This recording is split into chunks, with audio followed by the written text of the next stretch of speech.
Good day, sir. I'm Jilly Mbakog from BIS at 3B.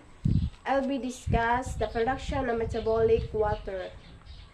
Metabolic water is generated within the body through metabolic processes during cellular respiration, which occurs in the metabolites to produce energy, carbon dioxide, and water.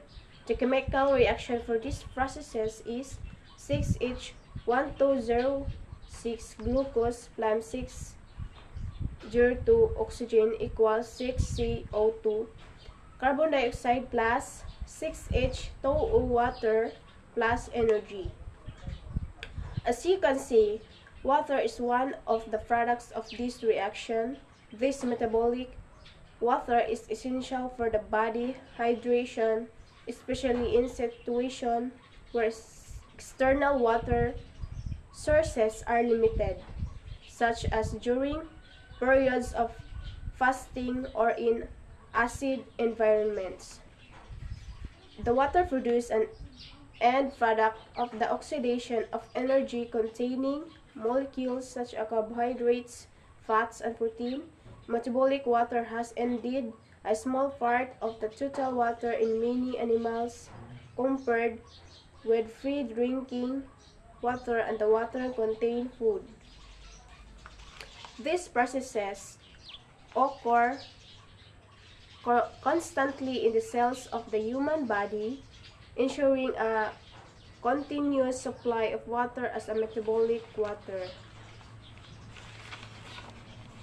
They have 5 processes of metabolic water. First, cellular respiration. Cells break down carbohydrates, fats, and protein to produce energy in the form of ATP, adenosine triphosphate. Second, oxidation reaction. During the breakdown of the nutrients, oxidation reaction take place. Third, water production. Water molecules are produced as a result of these oxidation reactions. Fourth, energy release. In addition to water energy in the for ATP generated, which is used by cells for various biological processes.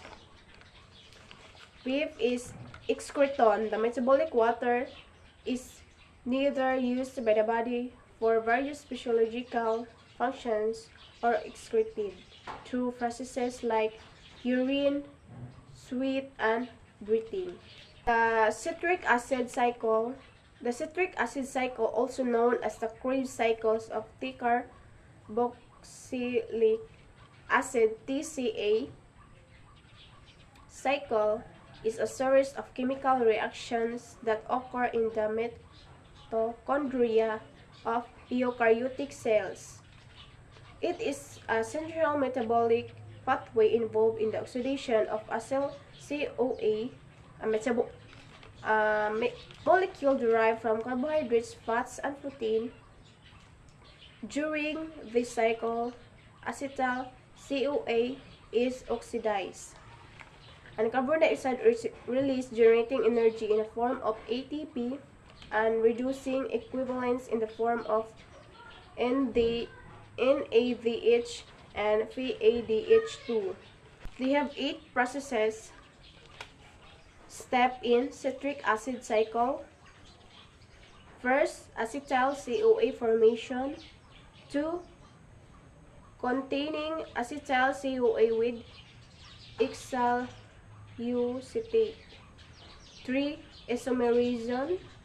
So that's all about my discussion.